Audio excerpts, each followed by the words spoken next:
first I want to make sure that the young people paid at the door before coming. Did you pay? You didn't pay yet? How come? What about you? You didn't pay? They're going to pay attention. Oh, pay attention. That's what I meant. That's what I meant. بسم الله الرحمن الرحيم الحمد لله وأشهد أن لا إله إلا الله والصلاة والسلام على رسول الله وعلى آله وصحبه ومن والاه رب اشرح لي صدري ويسر لي أمري واحلل عقدة من لساني يفقه قولي. Once again, I want to express my gratitude to Allah subhanahu wa ta'ala first and foremost, and then to those members of our family who showed interest in interacting over the challenges that we are facing as a community and try to find some solutions and sometimes just basically bring the solutions that are already existing, because I'm not claiming that it's all doom and gloom and we will start from point zero because everything, you know, we don't know. No, there are many things to reinforce how we feel about the solutions that are already in place. I want also to thank the many young people and not so young who really communicated with me by email, by messaging, and gave me their opinions, gave me their suggestions. And from all of those suggestions, I'm going to select a comment that is really very relevant, because I want to make sure that no one who is present might think that I am portraying the parents as those who are propagating unpleasant ways of lives and the children are the victims. I don't want that to be the message that the young people are going to say, see, and then they'll go to their parents and we told you all along that you were, no, I'm not saying that. Because parents, in trying to give the children the baton, as I said, to continue the relay race, they are actually doing a very difficult job, not only in propagating Islamic values, but in parenting. Parenting in general is not easy.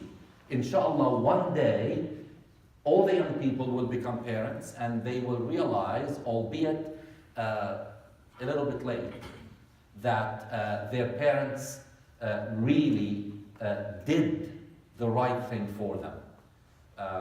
So this is what I wanted to stress, that it is not victim and oppressor. And no. We are in this together, parents and children. Now, the title, for those who really checked what challenge are we going to talk about today, is what I mentioned last week to the one who made the suggestion that this should be number one, the challenge, and that is how do we separate culture from religion? Or do we need to separate culture from religion? Or can culture be separated from religion? This is what we want to talk about, because it's a challenge. Not only now, and let me say it right from the outset, it is not only a challenge for the young people, but it's a challenge for all of us. Although there's an added element for this challenge, in that most of us, the parents, were born, there are many parents who were born here, okay, but most of us were born in continents like Africa and Asia, where our great-great-great-great-grandparents went through what we are going through in America today. They established a kind of mating between culture and religion, and we grew into it. We did not ourselves, the parents, witness the kind of struggle that our great-great-grandparents went through, if they went through a struggle, because Islam came in the 7th century, in Asia and in Africa, where already culture was established, and it just went there to color this culture, mix with it with people, but it wasn't, much of a problem. Whereas for us, the parents here in North America, we are still first, now starting to be second generation. Very few went into third generation of Muslims trying to establish a culture in America which is Islamic culture. And I don't know if I am justified in using the word Islamic culture. Is there such a thing as Islamic culture? Let me just say it on the outset. No, there isn't. There isn't. Islam is a religion, and there is a Pakistani culture, there is an Indian culture, and even when we talk about Pakistani culture, we know that it used to be Indian culture. But then, over about, almost 100 years, it became a Pakistani culture that is different. And wait a minute, is there such a thing as an Indian culture? No, there isn't. There's a Southern Indian culture.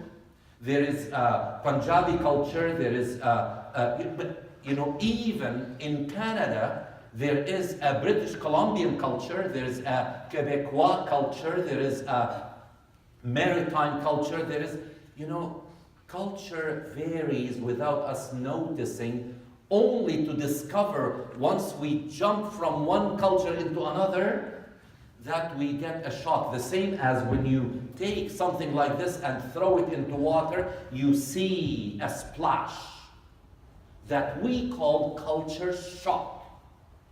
I experienced that when I arrived in this country about 100 years ago, and you're supposed to smile. Yes, it's okay to smile. Yes, you have a nice smile. Why were you concealing it? He was doing this.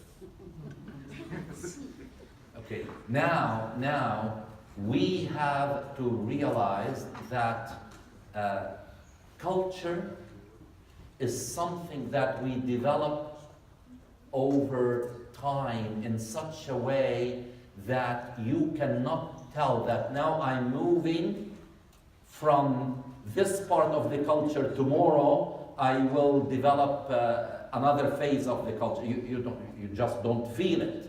And here I would like to tell you a story. And those who have heard me before, they know that I love to tell stories. Okay? And some of you heard this story before, but I want to repeat it in case there are some who don't know, because it explains how cultures develop.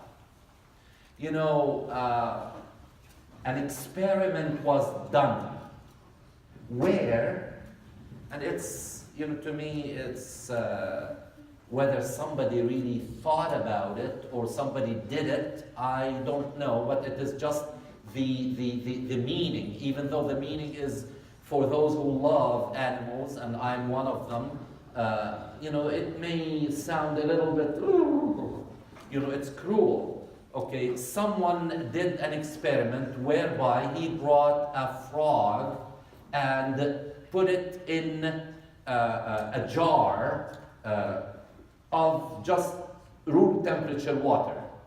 And the frog didn't like to be contained in such a small environment. Immediately the frog jumped out of the jar. Repeated that, put the frog, the frog just, jumped out. Now, the experiment was modified in such a way that the frog was given a bigger environment to be comfortable in, and then, heat was subjected or, placed under that jar. And the water that was comfortable in temperature to the frog slowly started to heat up. The water started to heat up. The frog did not feel the change. And the frog, was comfortable, started to feel the heat, but the frog did not attempt to jump out because it was a gradual change in temperature until the heat became really almost deadly, but still the frog did not move because the frog developed that sense that I'm tolerating this. I'm not going to jump until the frog died. And what I am mentioning from this to the older people and to the young people, that quite often we start to do certain things, and because we are doing them slowly and all the time, we start to be used to them. When people start to talk about a man and a man getting married to each other, or a woman and a woman getting married to each other, and we have been hearing it for quite some time, we get used to it. So now when people talk about it, we do not have the same reaction that we had when we first heard about it. I still remember that when we first heard about it, we were shaking. We talked about it for about 2 months, and then a little bit less, and a little bit less, until we stopped talking about it. Who is now putting that on the list of priorities? Who is talking about it? Nobody. Does that make it right? No.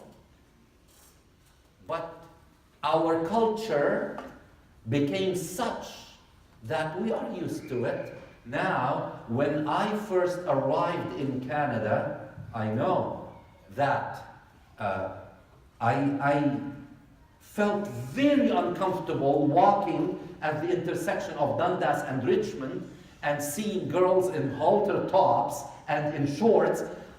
I couldn't imagine that this is something which is just fine.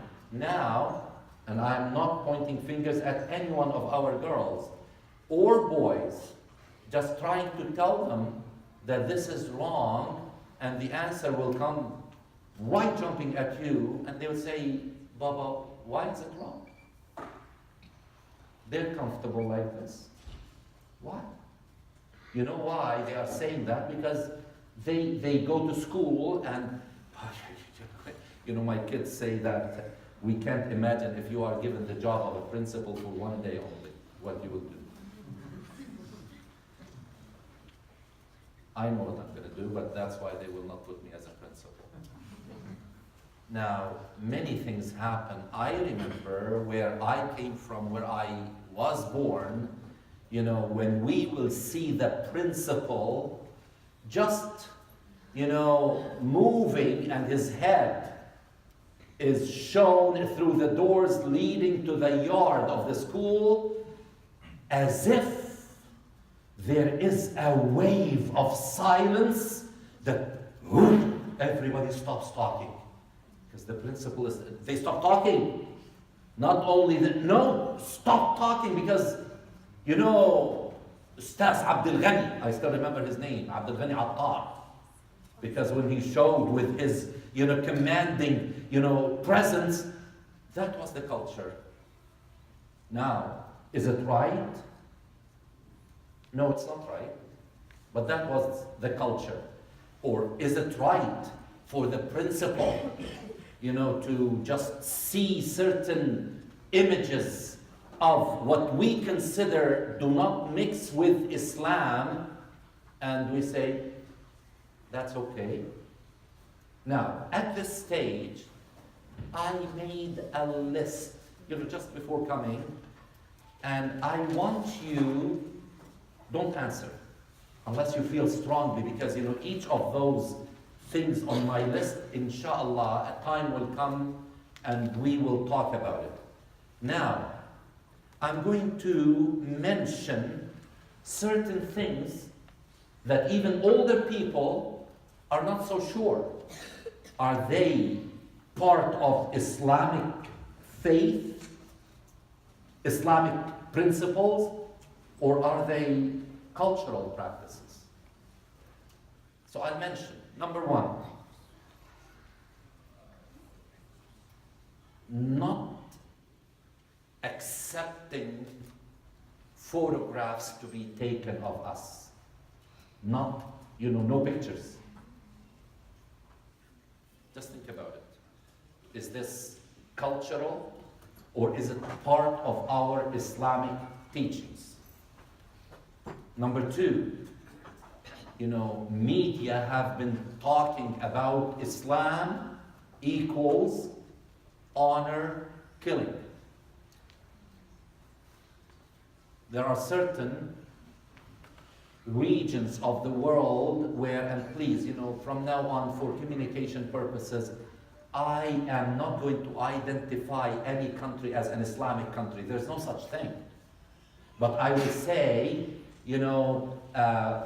majority Muslim countries. Meaning that countries where the majority of people are Muslim, or they belong to the Islamic faith. Whether they really behave as Muslims, it's not what I'm talking. Majority Muslim countries. There are majority Muslim countries where if, let's say, one's sister does something, it is expected that her brother, her father, her, they call it honor. Is this, and media here, they talk. Now, among the problems of Islam is honor killing. Really? Is it? Number three. I don't want anybody to scream back at me, but I'll mention it, it's on my list. Because you say, well, you need to know whether it's Islamic or not. But I'm mentioning it because really, we need to understand where it's coming from. Niqab and hijab. Is it niqab? Is it hijab? Is it optional to be niqab or hijab? Is it none of them? Is it cultural that in Saudi Arabia they wear it as such, in Pakistan they wear it like this, in Turkey they wear it like this, in Morocco they wear it like this? In the Khalij, for example, they may expose part of the hair and that the rest is covered. Is this the proper hijab? Is hijab cultural or is it? Let's not talk. I know that my brother will give me a lecture once I finish about this, but if you see him all over me, I need you to help me. I love my brother and my sister and my wife now, because she's sitting beside you. She said, "Why did you say sister and say wife?" Okay. Now, number 4, women driving cars. Is it Islamic or is it cultural? Now, testimony of a woman is half the weight of the testimony of a man.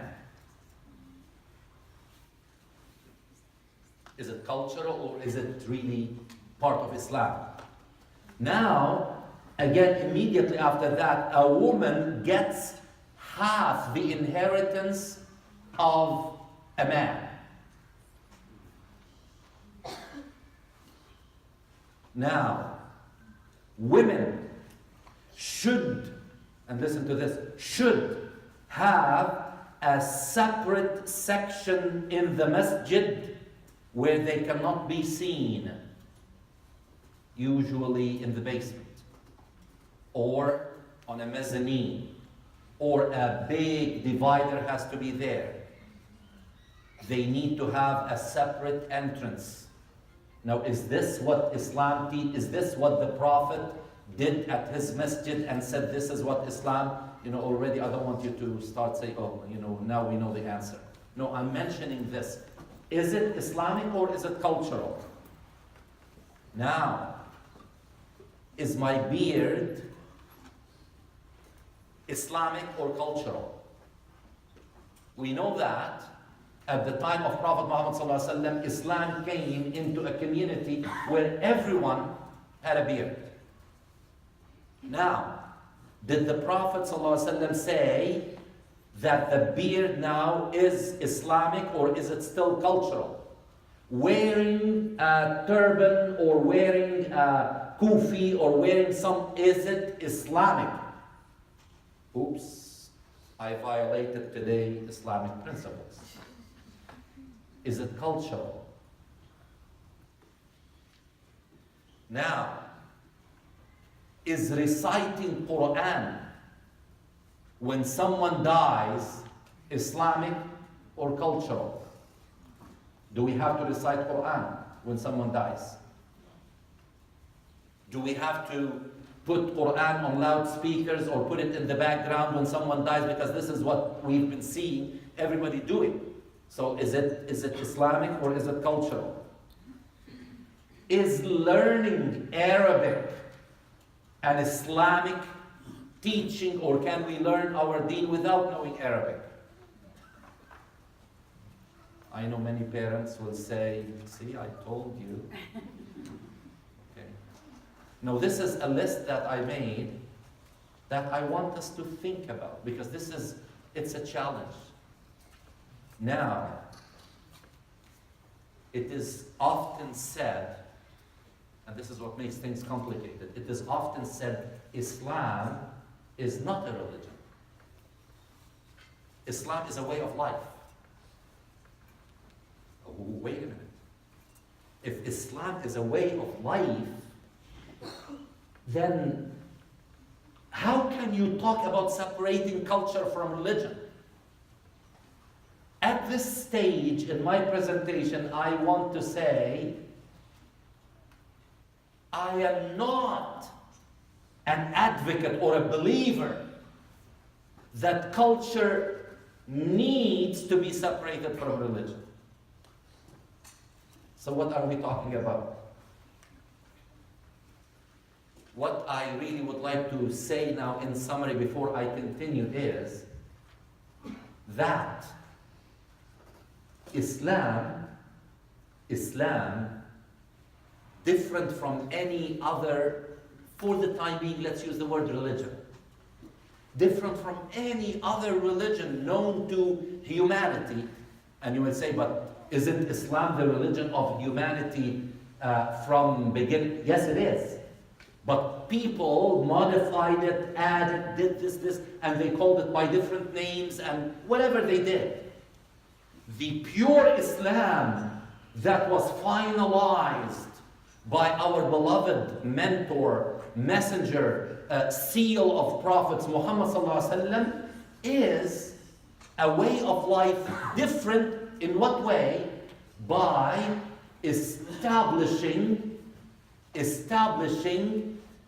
dynamism as the characteristic of our deen. Our deen is not a static collection of rules that you say, this is it. Very strict.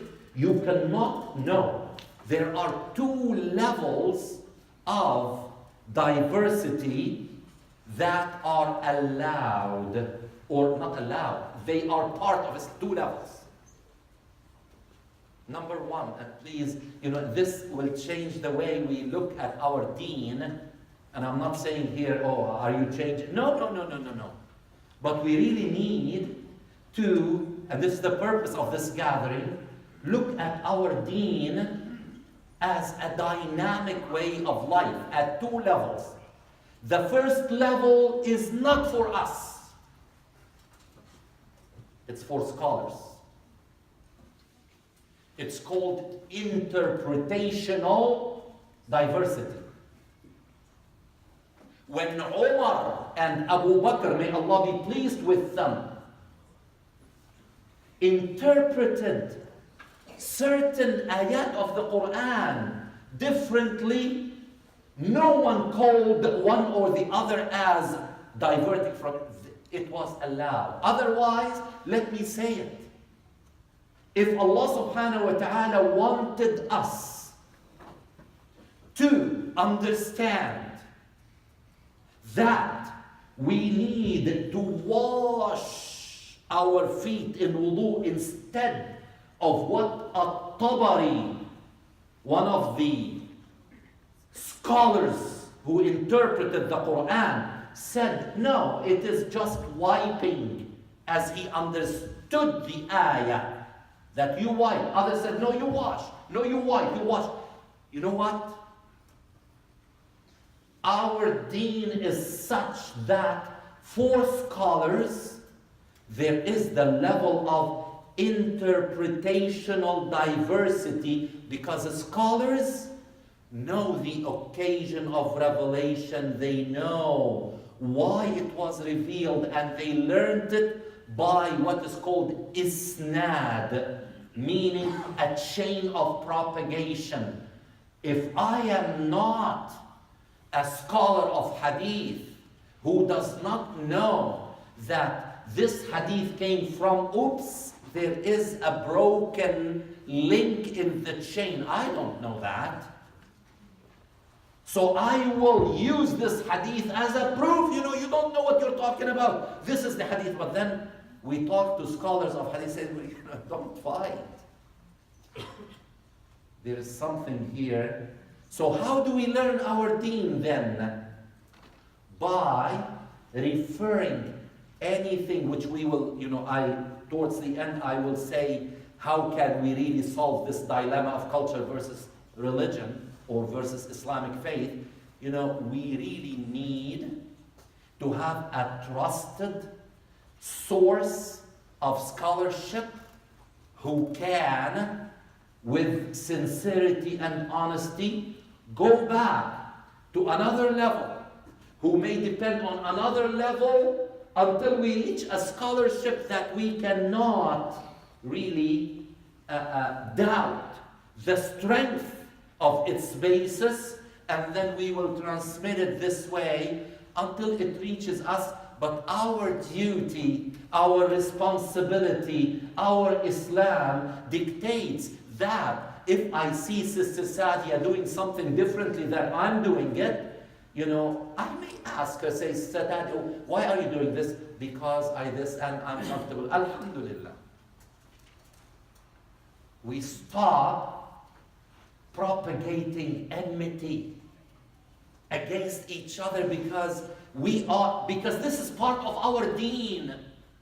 And I repeat, had Allah subhanahu wa ta'ala so wished, He would have revealed a Quran about the slightest, minutest piece of difference, so that there will be absolutely no difference whatsoever.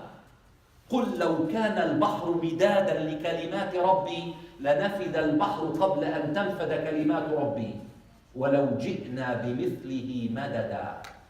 If the ocean is turned into ink to really write all the words of Allah, that ink of the ocean will not be enough. So the Quran that we have is what Allah subhanahu wa ta'ala revealed. And in Surah Al-Ma'idah, Allah subhanahu wa ta'ala tells us about certain people who keep asking questions at the time of Rasulullah sallallahu alaihi wasallam. So how old will we be in Jannah? What do you know? There are people who, till today, 33. No. You will be this. In Jannah.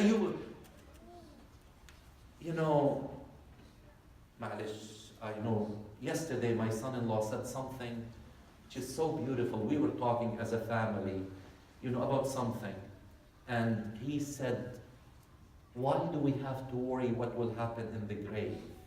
Let's do our job in this dunya and then leave it to Allah subhanahu wa ta'ala. That was beautiful. That settles everything. It's like a student who is saying, I know that the exam is going to be deadly and that half of the class is going to fail and that why do you have to worry about that? Just study to the best of your ability and leave the rest to the professor. If the professor is really, interested in, and we know that. كتب ربكم على نفسه الرحمة. You know what's كتب? Allah decreed that He assigned to Himself, to Allah subhanahu wa ta'ala, that He will be most merciful. He made it part of his who He is. So if it is Ar-Rahman, Ar-Rahim, why do you have to worry about, Adhab al-Qabr? And there are people who say, yes, there is Adhab. No, I watched on television, there was a workshop, there is Adhab. No, there is no Adhab. There is this, there is that. And here I would like to say, I still did not, I'm not deviating back to the first level, which is interpretational diversity. This is our deen. I know,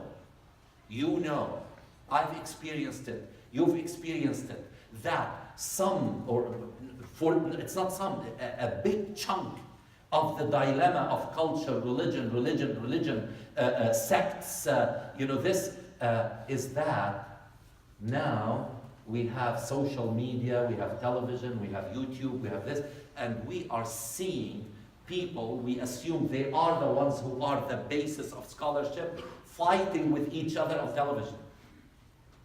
And we say, if they are fighting, what did they leave for us? Let me say this, and a word of warning for old and young. There are people, and I'm not here pointing finger at anybody, who have been assigned the job of dramatic scholarship so that they can act a drama pretending that this is Islamic thought when their objective is to entertain people on television through these differences. So don't fall into the net of, but look at such a,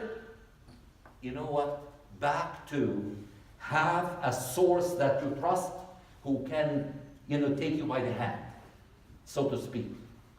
And let that person depend on another and another until it says, I'm comfortable now, and this is, and don't go, because the Quran says, Allah subhanahu wa ta'ala told us, لا تسألوا عن أشياء إن تبد لكم تسؤكم.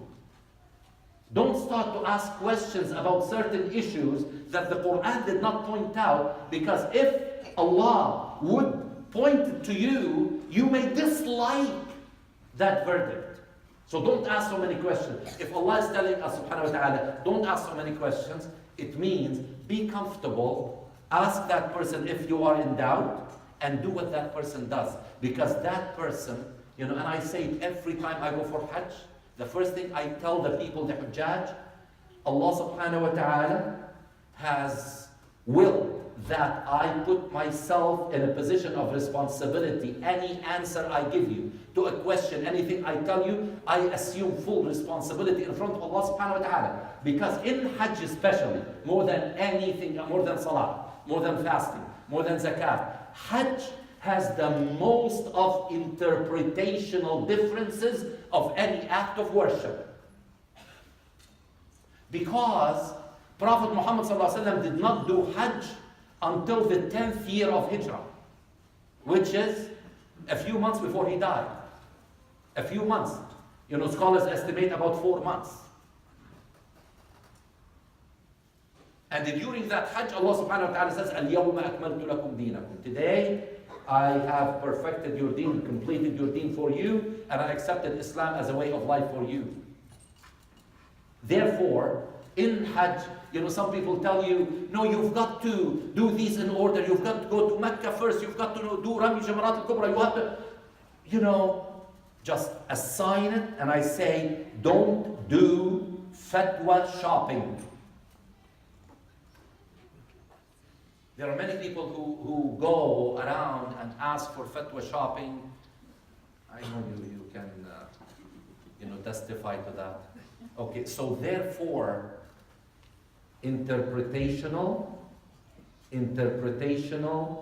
diversity. And the second level is what we want to talk about, and that is cultural diversity.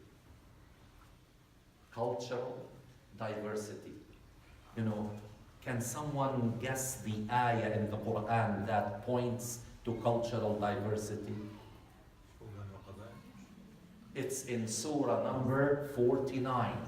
Surah Al-Hujurat, compartments. Ayah number 13, which talks about cultural diversity. And this is for all of us. It's a reality, it's a fact of life. And after I mention the ayah, I'm going to say, how do we deal with this? We came today because we want to know how to deal with this challenge. How to separate. So now, we said, our deen, we are going to learn it from a source. Do not go to so many sources. Don't. And if you have assumed the scholarship diversity ability, you know how to sift through scholarship diversity, that's fine. That's why people go and seek Islamic scholarship, so that they can really maneuver. Okay, people ask me so many questions, and my first response, if it is something about fatwa, immediately I say, I am not a mufti. But alhamdulillah, I am able to maneuver through fatwas. That's all I can. I can take this fatwa and that fatwa and that fatwa, and I can understand where this came from, this came from, this came from, and I can make a recommendation. That's it. I cannot give a fatwa. Is mortgage halal or haram? I cannot tell you, but I can tell you, okay, that this fatwa is based on this fatwa based on this, and this fatwa based on that. And then I can tell you that there is one of 40 rules that the scholars of Sharia use. They just go through those 40 rules. Yes, this one. So I'm going to, from this rule, I will go to this and to this. Therefore, my fatwa is this. That's what they do. And with time, they memorize how to go from those 40 to another maybe 100 and to another maybe 300. They just have that ability, and they tell you, you do this. And you know what? Allah subhanahu wa ta'ala gives those people, okay, فَاسْأَلُوا أَهْلَ الذِّكْرِ إِن كُنْتُمْ لَا تَعْلَمُونَ. Allah gave them that authority. If Allah subhanahu wa ta'ala did not want people of scholarship who have the solid base to give you the answer, He would have said, no. Okay? Only Allah and His, because we know that in Surah An-Nisa, that if you disagree over certain things, then take it back to Allah and His Messenger. Okay? And here, the address is not to us. The address is for the people of scholarship. If you disagree, go back, because they know how to go back. We don't. Now, cultural diversity, O humankind, we have created you from one pair of a male and a female, Adam and Hawa, and we caused you to multiply unto nations and tribes, so that you may get to mix with each other. No, this is not the right translation. Wait a minute. Quite often we really need not to have the literal translation, because there's a meaning around ta'arafu. When I want to become familiar with the culture of Gaza, or the culture of Pakistan, or the culture, this is ta'arafu. This is, and immediately after that, look at this. The safeguard, how to deal with culture and Islamic pure rules of faith. Look at this. The warning is, Inna akramakum indallahi atqakum. In this is the answer. Verily, the most dignified and beloved to Allah, who really established all of this, is the one who is most careful how to learn that this is where Islam, stops, and this is where culture starts. Can somebody give me an example from the life of Prophet Muhammad ﷺ where he declared that my Islamic knowledge stops here, and for this I'm going to ask you, what shall I do? Can somebody?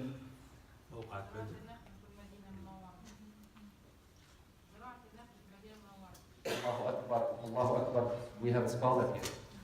Okay, exactly. They wanted to plant seedlings of palm trees, and so they were so used to come to Rasulullah sallallahu alaihi wasallam and ask him, how shall we do this?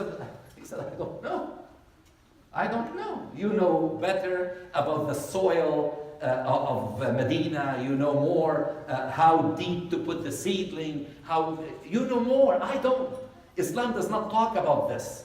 Okay. Another thing, Mawqat Badr, when one of do you know his name? He knows that water well. Okay. One of the close companions, when Rasulullah ﷺ established or was talking about how to build the camp in Badr, one of the companions said, "O Messenger of Allah, why are you doing this? Because I think if we put our camp there, we will have more access to water." And he said, "That makes sense. I'm going to do what you did." And during the campaign of Al-Ahzab, Salman Al-Farisi came and he said, in Persia, we used to dig this and to stop the enemy and this. He said, let's do it. Okay, so there are certain things that Islam does not talk about. It's cultural. In Persia, which is the culture of Persia, that's how they do it. Okay, in Gaza, now they developed a culture of resistance that is not known to humanity. To fly a kite and be able to achieve. Nobody heard of that before. It's a culture. When you are put in a position, you have to develop. Now I'm coming to this. So now we are living in Canada. We want to know that the culture we are developing as Muslims in Canada, in the United States, and say in London, Ontario. How will we know that what we are going to do is Islamically acceptable and culturally comfortable? Did you hear this? Islamically acceptable and culturally comfortable. I'm seeing some of you getting a little bit tired. I'm looking at one of you who is really looking really tired, but then I'm not keeping my eyes on that person so that okay. So everybody now, okay, is paying attention, okay, and this is what Brother Munir, helped me to say, yes, we will pay, but we will pay attention, okay. So culturally comfortable, Islamically acceptable. This is what we really, please remember it all the time. Okay? Will you remember what I said? What did I say? Islamically what? Islamically acceptable. Culturally comfortable. Malish, it's not a classroom, but can we say it together? Islamically acceptable. Culturally Comfortable. As parents, we do not want our children to be culturally uncomfortable because we are comfortable culturally with different things. This is selfishness. And this is short-sightedness. We want, if our children declare, I like my hamburger over my kofta, let them eat the hamburger. Don't try to convince them, but kofta has, don't.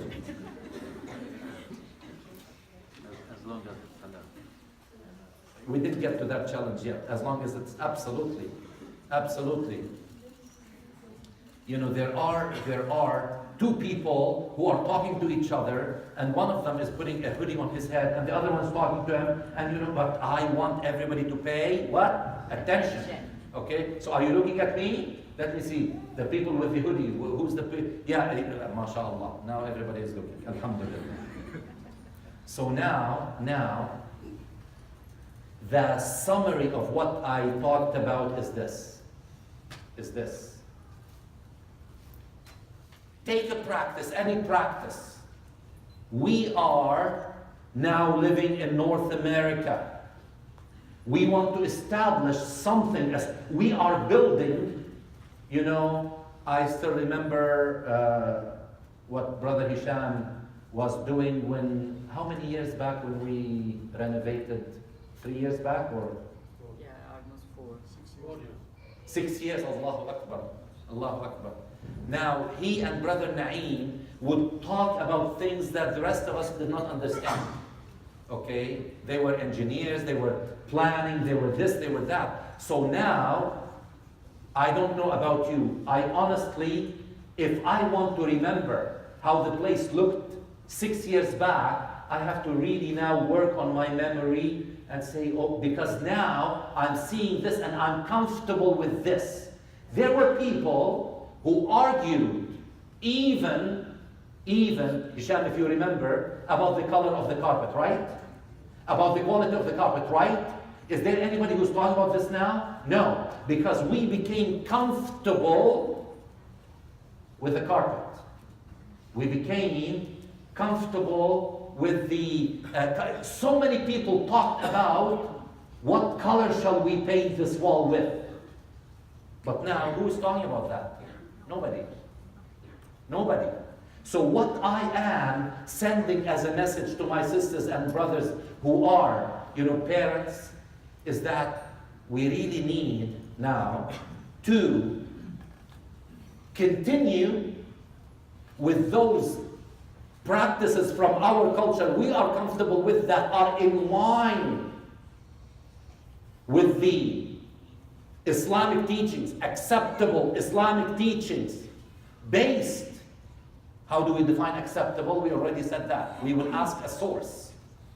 Say this is Islamically feasible. So my cultural practice, okay, is in line with my teachings of Islam. So I will continue to have henna before the night of the, so because Islamically nobody will say, you know, having those patterns on the bride and on the bridesmaids and, oh wait a minute, did I say bridesmaids? Yes, I did. I need to ask somebody, because we heard the word bridesmaids in association with other weddings of other faith traditions. Now, is having bridesmaids acceptable Islamically or not? Now, somebody will lead us to say, wait a minute, it's not the bridesmaids that really matter, it's how they are dressed and how they enter the room, or whether they should be in the front or just to give support to the bride in a certain cultural way that is Islamically acceptable. So it is not the television that is haram, it's what we may watch on television that is haram. So now culture the summary is, and I wrote it here and I want to read it. Okay, yes, what is the rule? Islamic practices or beliefs that are rooted in Quran and Sunnah as interpreted by scholars. So we go to the scholar who assures us that she or he, you're talking about scholars, why did you say she or he? I said that on purpose. Because one of the ideas, wait a minute now, and we'll talk about that. Okay, if I say, woman scholar, I didn't say that a woman is leading salat for men. Now, is this cultural? Yes, it is. Yes, it is. Because in certain cultures, where now feminism is something good and glorified, and our girls are exposed to it, our women are exposed to it. So now how do I discuss this with the ladies of our community? I do not look at them and say, your feminism is detrimental to... No, start at a different level. Say there's a rule. There's a rule. There's Islamic belief where we really need to ask scholars who tell us whether it is acceptable for a woman to lead salat or whether it is acceptable for women to pray, maybe side by side. There are certain masajid where women pray on one side, men pray on the other side. This needs to ask a source of Islamic belief who depends on Quran and Sunnah, who will tell us this cultural practice is not in line with Islam, then we stop doing it. If we are really, truly believe that we want to stand up for our Islamic identity. So if someone comes to us and say this is not in line, then we stop doing it. If it is in line, then we do it. And guess what? If at a certain masjid they did the exercise of asking a source of knowledge who depended on another source of knowledge, and then came and told them there's absolutely nothing wrong based on what we know that would prevent, if there is some kind of a barrier for women to pray on one side, you know what? We do not go and tell them, you are going to Jahannam. Guess what is happening right now? There are people who tell Muslims, you're going to Jahannam because you're doing this. No, it's about time that we stop teaching our children. Many of, I won't mention the word, our children we start to teach them about Islam, first thing we tell them is Jahannam. Right? We scared them from fire. That's the first thing. And you know what? At age 11, and some of you heard the story from me before, what happened to me? I was thrown off completely for 6 years until I became 17. I was terrified of Islam because Allah subhanahu wa ta'ala willed that something, inshallah, good happened or came out of it. Someone came and wanted to really teach me about Islam, and we sat at the masjid and there was a circle of about 5 of us. I was 11 years of age. Within a month, he said, if you don't pray on time, when you die, your grave will squeeze your ribs. And then there will be, a bald monster coming to you. Bald monster, I'm not talking about Halloween, okay? Halloween. It's another big topic. It's another big topic. Is it? It's a big challenge. It's a big challenge for parents. Shall we allow our children to have an innocent outing, to collect candy? How shall we answer them? Actually, I knew that. Okay. So I will finish by giving my advice on this as a practical example. Okay. But let me, you know what, I didn't finish maybe 1/4 of what so we may continue. It doesn't mean that, okay, we are allowed only one on culture, and let us give the time and try to really help ourselves, okay? So basically now, in summary, Islam does not say separate your culture from, it's impossible. Otherwise, if we separate it, then we will just come and live at the masjid. We can't do that. And that's why Islam is a way of life. Islam is built on 2 levels of diversity. Interpretational for the scholars whom we should run to seek. Don't depend on your interpretation. You need scholars to help us to understand. And then we stick by what they say. Not, wait a minute, I'm sorry if that may be misunderstood. When I say stick, it doesn't mean, because I did say to have that flexibility to accept some other Muslim who is going to do, you know, things differently than the way, you know, who's walking into the room. No, I'm not, have a seat, sir. Okay, I have with this young gentleman, relatively young, you know, lengthy talks. La hawla wa la quwwata illa billah. Okay, he's a person who really thinks, refers to sources, is coming with ideas that really are enriching how we should look at our Islam, without just saying, you know, but Ibn Taymiyyah said that. Ibn Taymiyyah lived more than 1,000 years back. Okay? And I'm not discrediting Ibn Taymiyyah. I'm saying I want my scholars who I go back to, I refer to scholars. And then, you know, I should, you know, one of the challenges that we'll talk about, inshallah, is how to enjoy differences among each other. We should enjoy it, not condemn it. We shouldn't condemn differences. Okay? And then let's try to see, okay, I'm doing this.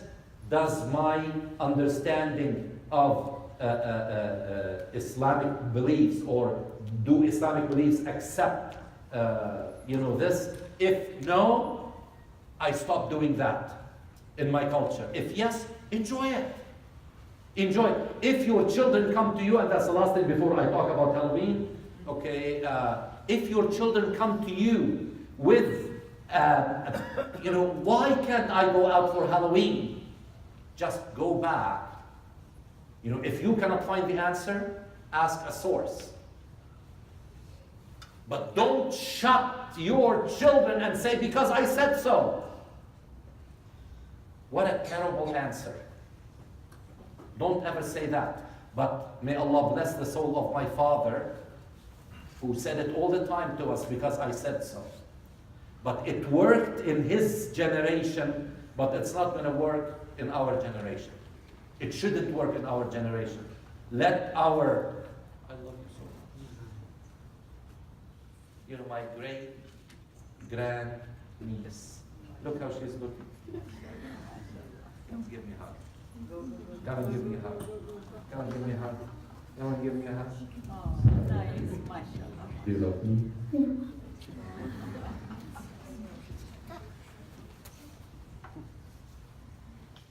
See jealousy, her grandfather.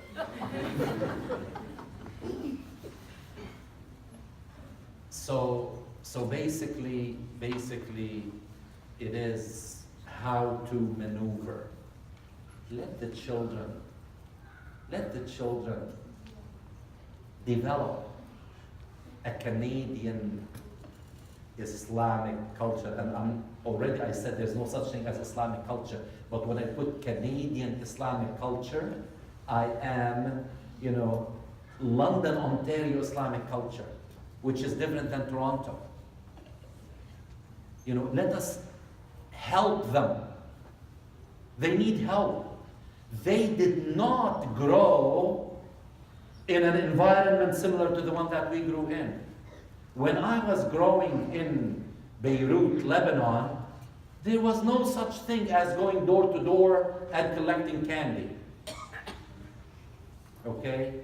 Now, yes, if you will go back and analyze the history of the Devil's Night that precedes Halloween and understand how the whole practice originated, you will start to shiver. And many things started innocently, started with the wrong base or on the wrong foot, but with time it became commercialized because the capitalist way of life is based on, you know, analyze a year, 12 months.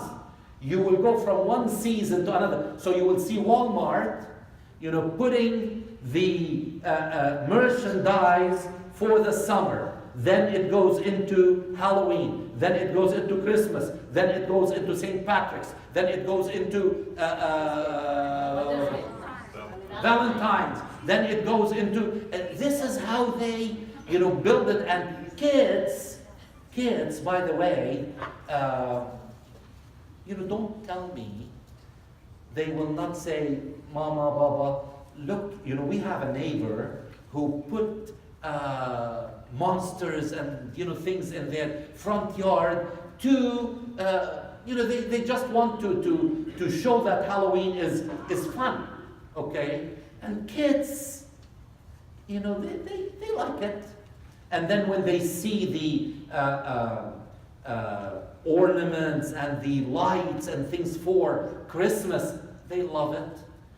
When they see fireworks, they say, you know, on Canada Day, on Victoria Day, on, you know, well, please, can we go and watch it? No, we're not going to. You know what?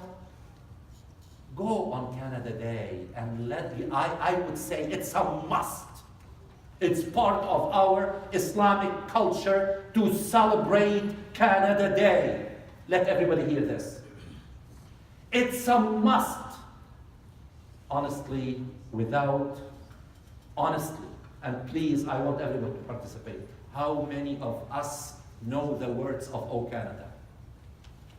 How many? Honestly, don't. If you don't raise your hand. How many? Okay. You know something? Many of us tell our children that no, because there's music in O Canada, you are not supposed to listen to it. You just close your ears at the beginning of this. You shouldn't. You shouldn't. You know what? Victoria Day. Yes. You know what? If you don't want to cook halal turkey on Thanksgiving, don't condemn people who do. We love that dinner. Brother Tariq, where are you? Yeah. I was wondering why you're putting so much weight.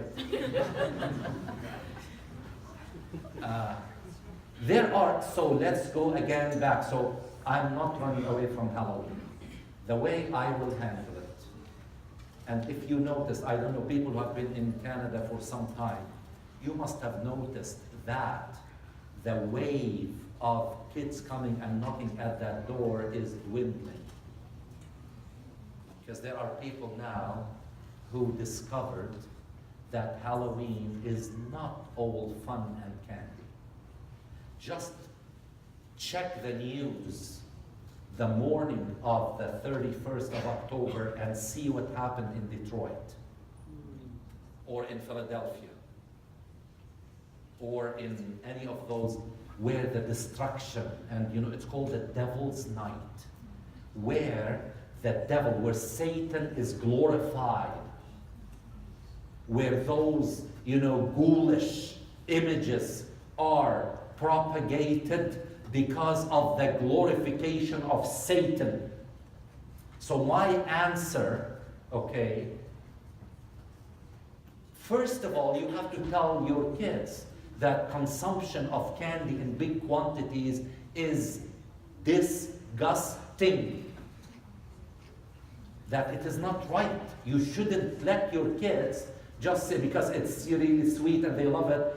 You know, as parents, you have to allow your kids to enjoy candy, but you help them to really. There are parents, and I'm against that, please listen to this, who have deprived their children of candy. Their kids don't know what's the taste of candy. Okay, and by the way, parents, please realize there are, certain kinds of candy that are chemicals. They are terrible for the health of your children. You know those things that come on a strand, what do you call them? Not jelly beans. Jelly beans are terrible because they have animal fat in them, but they are like little things on a ring. That's poison. That's poison, okay? So basically, let your kids enjoy your participation in giving them candy, but you don't have to tell them, let's go and collect it, because tell them that this is a glorification of something we don't want to glorify.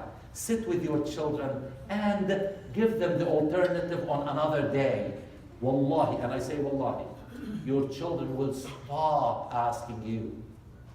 Will stop asking. And if you don't allow your children to go and collect it, don't give it. Because they will say, why are you giving it to them? Not for us. Do it on another day. So this is one example where you would take something cultural, you just cast it on, Islamic teachings.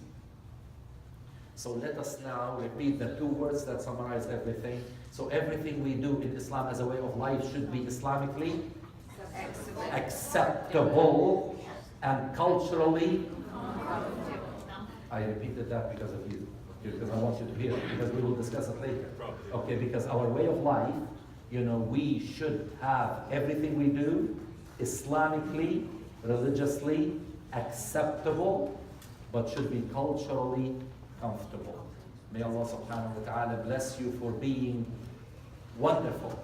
But one thing I noticed, that we didn't bring 5 more families with us like we said we will do last time. I know some of you did, I'm seeing some new faces, but please let us, I know that this is on YouTube, okay? I know that the first one, the sound was, and we saw in the background lots of, because it was, but this time, inshallah, it will be better, okay? And I would invite you to please, so that, some people say, oh, because you want your name to be known on, no, let me say this. It is a fact of YouTube that the more you like or watch, the more we will have other people across the globe, hear that message. So I would invite all of you to watch it and ask others to watch it and like it, so that automatically it will start to move across the world, because we want this message to go outside of London, Ontario. If you feel that it is worthy of I'm hoping that I can put a little bit of a dent in the practices of people who are so set on what they do that they are killing each other because of differences. Yesterday, how much did it hurt when we saw that a man went and killed 11 people at the synagogue? How much does it hurt when we find that the people who are defending their land are being called terrorists, and they are being killed without anyone talking about them? How much does it hurt when we know that there was a masjid in Brantford, last few days, vandalized, but not that, it wasn't on the news. Not many people, now nobody is talking about the people who were killed in Quebec City.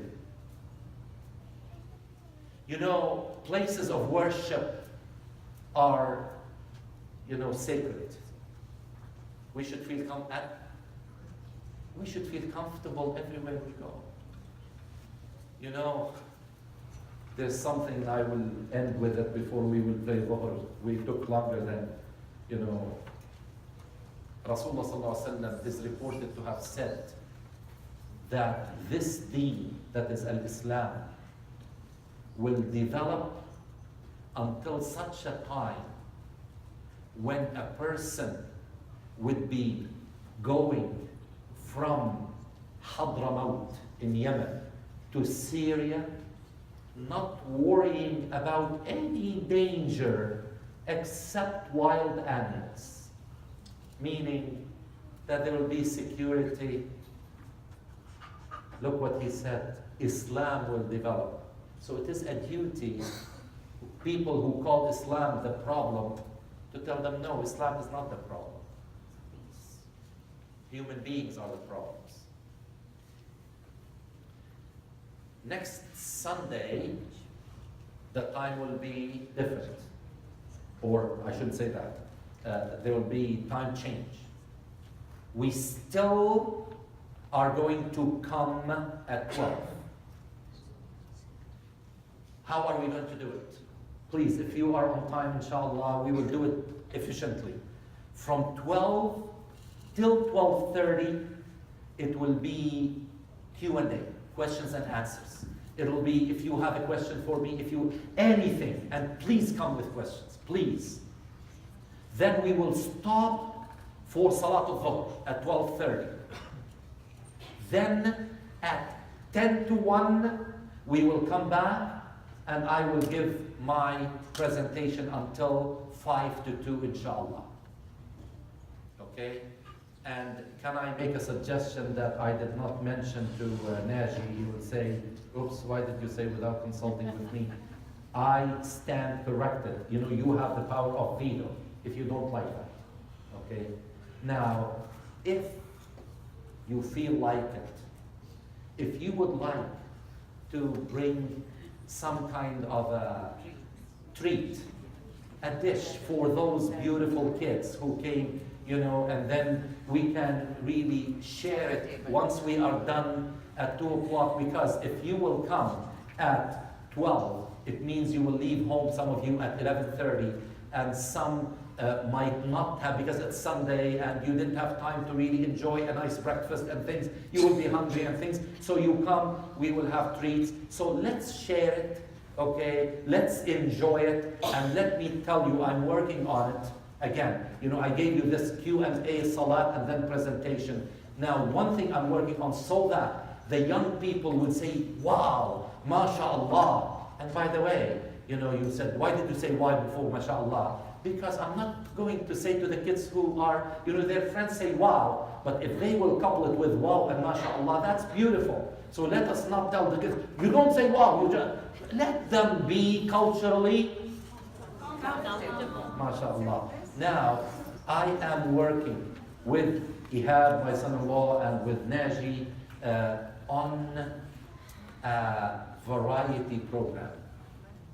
We are going to have segments of shows, movies, certain presentations other than talk, okay? So that you will look forward to a program, inshallah, that is exciting, inshallah.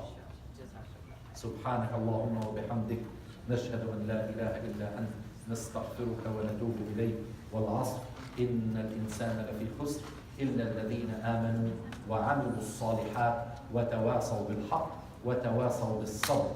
I want to put someone on the spot. Would you allow me? Would you allow me?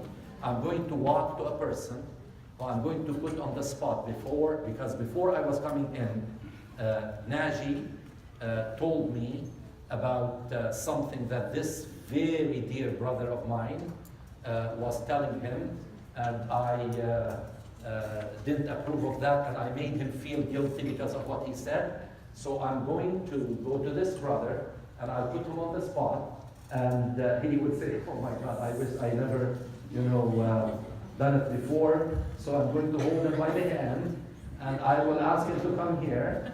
And guess what I'm going to ask him to do? Because he's so modest.